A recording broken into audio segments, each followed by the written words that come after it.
So, let's take a look at the old water heater. Now, one of the things about buying a used house is you get a lot of used appliances with it, and infrastructure as well.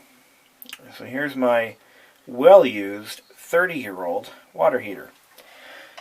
It's been working fine for the past, 7 years. And until I came home the other night, and it was not so good. But yes, a water heater can last 30 years. So what happened here is I came home, and of course, no hot water. I take the panels off, and I found, number one, that the breaker was popped, but the breaker in that box was fine, thank God. And I investigated further, and I found that, there's a water leak. It turns out the lower element has a failing rubber seal. It's a very simple repair. All I would have to do is take the element out and put in a rubber seal. It's that freaking simple. But, hold on there, feller. What else could go wrong in a 30-year-old water heater besides, well, everything? Viva la new tank. No. So I'm going to put it in myself. It's real simple. Just undo a couple of sweat fittings, undo a main electrical line. It's really not rocket surgery. It's really not that difficult to do. I've actually helped my dad do a few water tanks over the years. And, I'm not really that concerned about it at all. So, well, here it is. This is my brand new water heater. This is a 30-gallon Rude electric water heater.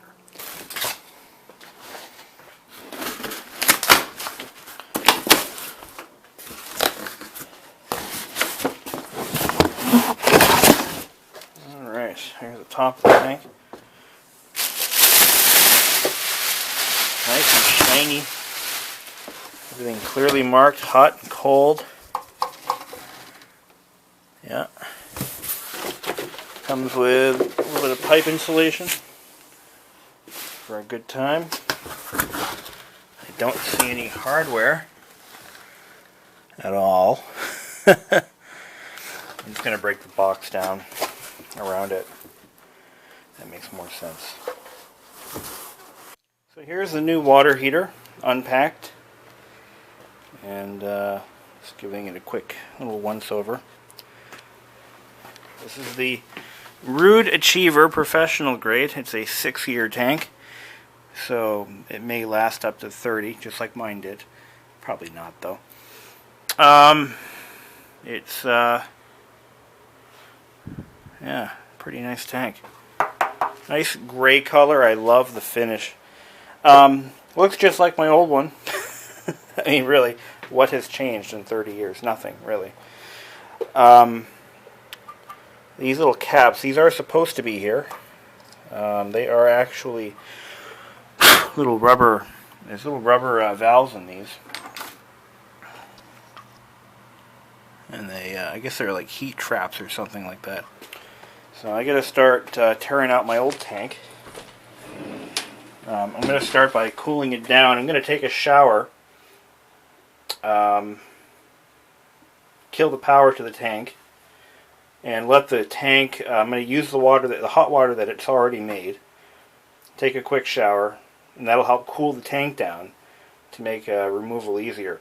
But I'm not going to do that tonight. I'm going to do that tomorrow, probably first thing tomorrow morning. Well, stay tuned. And I got the old tank draining. It's all disconnected from life support. I'm not going to do a video on actually doing the work because there's plenty of how-tos and stuff on how to do that kind of stuff. So I'm just going to kind of run over the basics. And so I've cut the lines. I cut one line with a pipe cutter, and I desoldered some old fittings off of these lines. These lines are staying here and here because they're in really good shape. We're going to replace everything from the elbows to the tank. I ended up cutting one of these so that I could get more leverage on it with a pair of vice grips to get it pulled off once I had the solder melted. But here's why we don't try to fix old water tanks, because I cannot for the life of me get this fitting to budge, or that one. They're basically rusted on. And once you get those off, my fear is it's going to leak if I try to fix it. Just, you know, as a general rule of thumb, I don't want to have to fix anything after this. Once this is done, it's done. Tank's still got some water in it, but not much. I've got my drain hose. Let's see how I got the electrical undone. These should be capped off, but the breaker's staying off. So anyway, still water coming out of that hose, so there's still water in there. And I got the 1860s iron holding the, the line down. So yeah, once I get this tank out, I was going to pull all this shelving out of here, but I don't have to. There's no need. I can work in there. It's no big deal. But once we get the tank in, I'm get the lines measured and cut to length. The other thing you want to make sure you do is when you attach the threaded ends to the hard line, you don't want to solder it while it's on the tank. That's like mistake number one that so many people make, so I've been reading. I knew better already because my dad taught me otherwise, or taught me that rule. But a lot of people make the mistake of attaching the fittings and then soldering while it's attached to the tank. That will actually destroy these little valves in here, and it will destroy the dip tube. The dip tube is on the cold side, and it goes to the bottom of the tank, and it's made of plastic. And what's going to happen is, if you start soldering on this right now, that tube's going to melt and fall to the bottom of the tank, and the tank will never work efficiently. So, okay, we've got the tank out of its little pocket, and looks like the something's been leaking for a long time. Man, good thing it's concrete. Alright, so we got some, that's for a Mr. Coffee maker. Interesting. Twisted tea bottle cap. That's pretty modern. An outlet cover. I'm going to try to clean this up as best I can. But I don't know what I'm going to expect out of that. Before we haul this sucker out of the house, I need to salvage this. I'm hoping I could just crank it off like so. Love that noise, huh? I don't want to scratch up the floor too bad. I put this little cloth pad on it so I can maneuver the sucker around.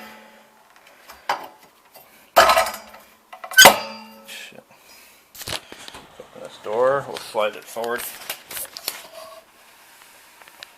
Okay.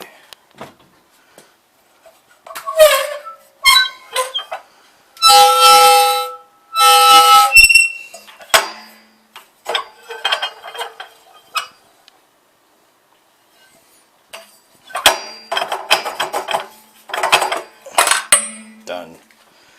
And that's going to go in the new tank. So, put that aside. I'll get some thread tape on that.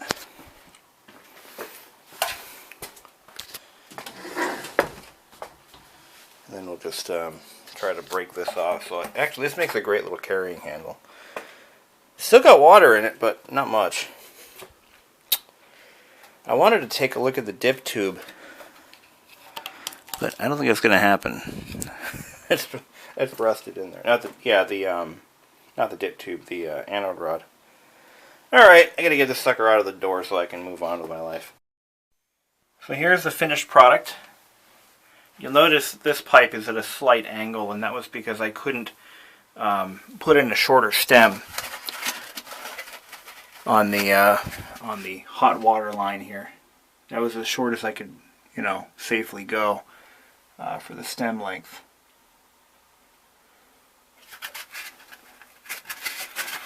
But these shark bite fittings are a wonderful product.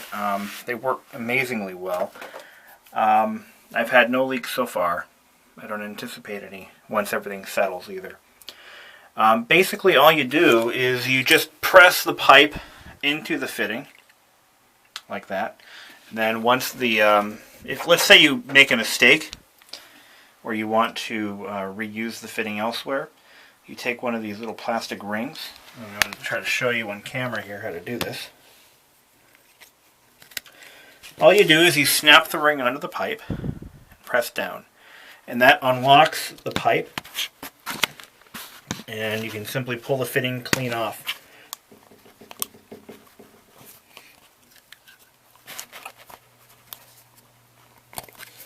Just like that. And the shark bite fitting works by locking the pipe using a series of sharp metal teeth. And that provides like the biting action. And it seals it with a rubber O-ring. So these will obviously have a lifespan of about, I'm told, anywhere from 15 to 25 years. And of course you want to make sure you want to buy one of these or a couple of these while you're working with the shark bites. Here's an elbow that I bought that I can't use because it ships with PEX tubing inserts. And one of the inserts got lodged into the fitting and I can't get it out. And that was during packaging and shipping. So I might have to return that to Lowe's. These are $7 a piece. They're not cheap. But what they save you in time, they more than make up for themselves in the process. Now those aren't actual genuine shark bites. These are made by Blue Hawk, which is a kind of like a store brand or another hardware supplier. So I applied my my little foam jackets to the hot and cold lines to help reduce thermal loss. Because remember, as the cold line is rushing, or as the cold water is rushing in, what's happening is the pipe is cooling off and cooling off the space in the process. I can't cover everything, obviously, but you know, it's better than nothing. Put it that way. And it doesn't cost anything to put this stuff on because it came with the tank. But yeah, I couldn't, unfortunately, I couldn't put a shorter stem on here, so the pipe had to go at a slight angle, but it can handle it. It's pretty flexible coming out of the wall. It's made from a coil of pipe that's already not really attached to anything down in the floor. So I did have one issue with one of these ball valves leaking. Actually, they were both leaking. So back to why I used shark bites. It turns out I have a leaking main valve. Not a bad leak, but I'm sorry, the auxiliary valve for the water heater. It leaks ever so slightly. So as I was trying to solder an elbow on, water was trickling out of it. And when you're soldering, you have to have the pipe and the fitting extremely hot so that they'll take the solder and it forms a nice tight solder joint without any leaks. But the problem is, if you happen to have a trickle of water going in, it really doesn't let the pipe get up to temperature. So you can never get a good solder joint. Now there are a couple of solutions for that. They actually make little wax plugs. They're either wax or they're some kind of a sacrificial material. And you can stuff them into the pipe and it prevents the water from coming out. Once you make your solder joint, you stick a torch to the pipe wherever that little plug is, and it melts, and then it just goes right into the tank. And then it gets washed out or dissolved. You could use bread. Apparently my uncle has used bread to do that. But nevertheless, I bought the shark bite fittings. I got the job done in a fraction of the time it would have taken me to solder it. And I have the benefit of being able to remove these fittings and replace them the next time the water heater has to be changed. So in about 15 years, when this water heater is at the end of its lifespan, number one, I won't be living here, so I don't care. But the next person to have to do a tank here, all he has to do is take this little tool, undo the fittings, put the tank in, and put in new fittings. And the job will be done in about an hour. And he can even reuse the plumbing that I've cut up and everything. If the same size tank goes in, everything can be reused, except for the fittings, because you don't want to use those for too long, because, like I said, they have a rubber seal that is a failure point. One word of caution with these shark bite fittings: you can't have any pressure on the pipe. If I pull the pipe down, or I kink it, or try to, let's say I shove it upwards a little bit for whatever reason, what can happen is the seal will lose its tension on the pipe, or it'll lose its tight seal, and it will leak. I had that happen when I was first putting this in. I had one fitting here. It was actually this union, and I thought I was going to be smart and put a little short stubby piece of pipe and then link it directly to the elbow. And boy, was I wrong. What happened was the height difference was just enough to cause a leak. So I had to rethink my installation. I had to move the tank around. I ended up moving it closer, and I got away with doing just one elbow and nothing else. If I were to do it again, I wouldn't have wasted any time with soldering. I would have just done it with shark bites. They're new technology. They are code compliant.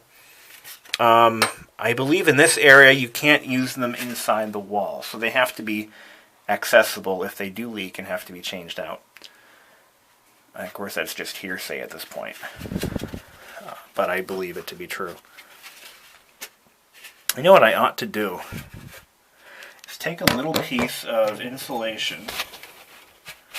No, that'll be fine.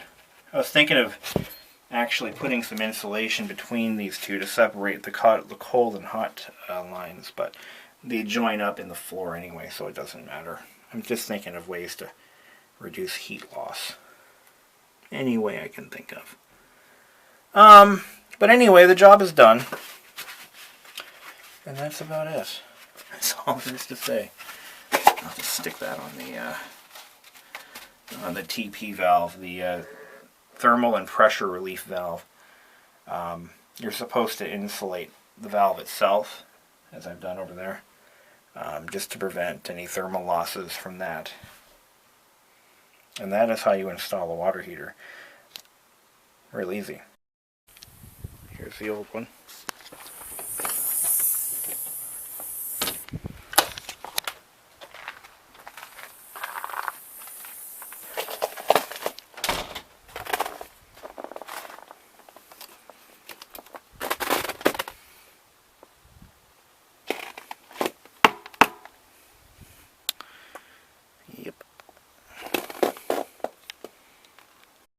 Now I feel confident enough to put my access panel back. This was my doing.